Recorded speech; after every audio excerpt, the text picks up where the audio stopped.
Hello viewers, তোমরা সবাই কেমন আছো? আশা করছি সবাই ভালো আছো। আমরা তো বেশ ভালো আছি। তাই আবার একটা নতুন ব্লগ নিয়ে তোমাদের সামনে চলে এলাম।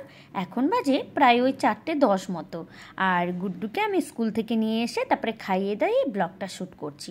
আজকে সকাল থেকে অনেক ব্যস্ত ছিলাম, তাই কাজের ঠেলায় আমি ভাবিনি ব্লগ করতে হবে। জানো, এক এক দিন না এরকমই হয়। রোজ রোজ সময় পেলেও মনে হয় ব্লগ করার কথা মনেই থাকে না। যদিও আমার ব্লগ ভিডিও বানানো 2 বছর হয়ে গেল, তবুও জানি না কেন মনে থাকে না সব সময় ভিডিও করার কথা। গুড্ডুর এত গরম লেগে গেছে যে ও খালি গা হয়ে গেছে। স্কুল থেকে এসে খালি গায়েই ভাত খেলো। জানো, ওর একটু না গরমের ধাসটা বেশি। ঠান্ডার সময় ওর একটুও কষ্ট হয় না, তবে গরমের সময় ভীষণ কষ্টে ভোগে ছেলেটা। গায়ে র্যাশ ফ্যাশ বেরিয়ে যায় জানো গরমের জ্বালায়। ছোটোবেলার থেকেই ওর গরম জিনিসটা বেশি। ও সবসময় গা ঘেমে থাকতো গরমের দিনে, আর পাখা ছাড়া তো 1 মিনিটও চলতে পারতো না। স্কুল থেকে এসে ছড়িয়ে ছিটিয়ে জামা কাপড় রেখেছে। এখন রোজকার জিনিস ওর জানো রোজ কাচতে হয়। কেন বলো তো? ওই যে প্রচণ্ড ঘামে বললাম না, আই কার্ডটা গুছিয়ে রেখে তারপরে চলো জামা কাপড়গুলো একটু ভিজিয়ে দেওয়া যাক।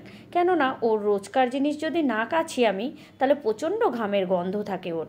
হ্যাঁ, তোমরা হয়তো বলবে এখন তো শীতকাল, তবুও কাচতে হয়। হ্যাঁ গো, শীতকালেও ওর রোজকার জিনিস রোজ কেচে দিতে হয়। ওই জ্যাকেট ম্যাকেট ওগুলো কাচতে হয় না, বাট ভেতরে যে জামা কাপড়গুলো পরা থাকে সেগুলো কেচে দিতে হয়, কারণ ওগুলো ও প্রচণ্ড ঘামে।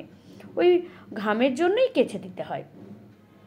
আর তার মধ্যে স্কুল ড্রেস যেহেতু সাদা কালার, স্কুল ড্রেস হলে তো আরোই বেশি নোংরা হয়। এমনিতেও তো প্রচণ্ড দুর্দান্ত ছেলে, তোমরা সেটা সবাই জানো।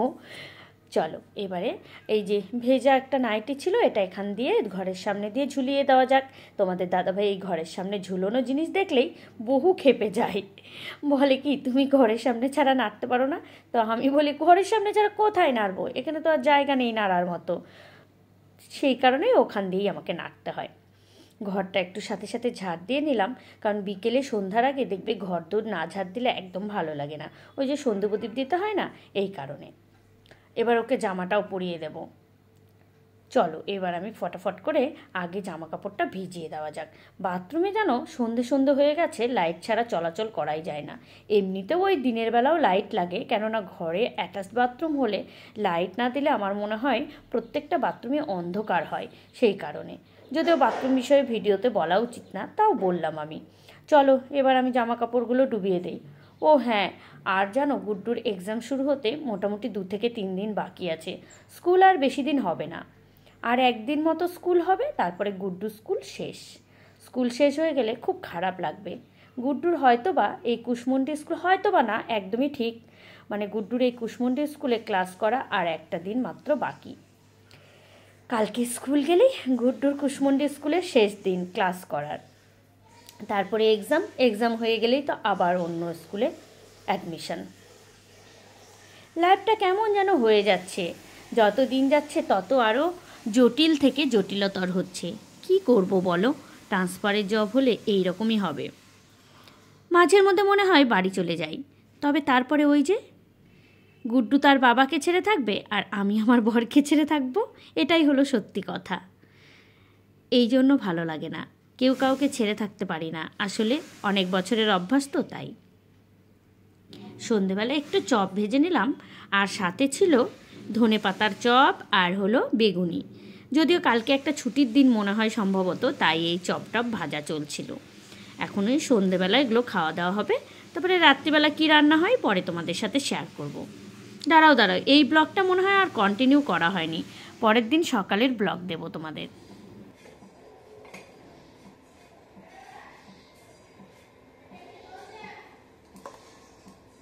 এটা পরের দিন সকালের ব্লগ।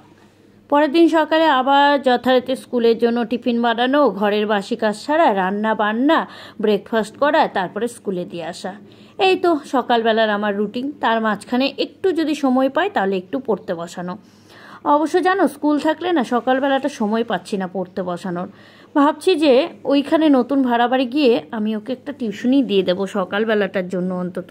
সকালবেলা একদমই সময় পাচ্ছি না, কি করব? রান্না করব না বাসি কাজ করব না গুড্ডুকে পড়াবো। যেহেতু স্কুল থাকে সেই জন্য।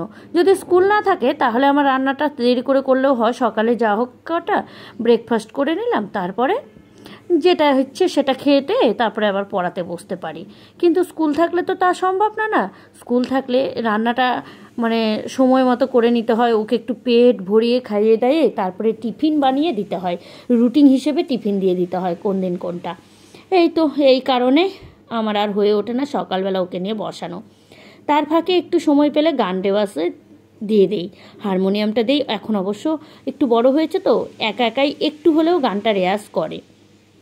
আবৃত্তি নিয়ে তবে আবার বসতে হয় জানো।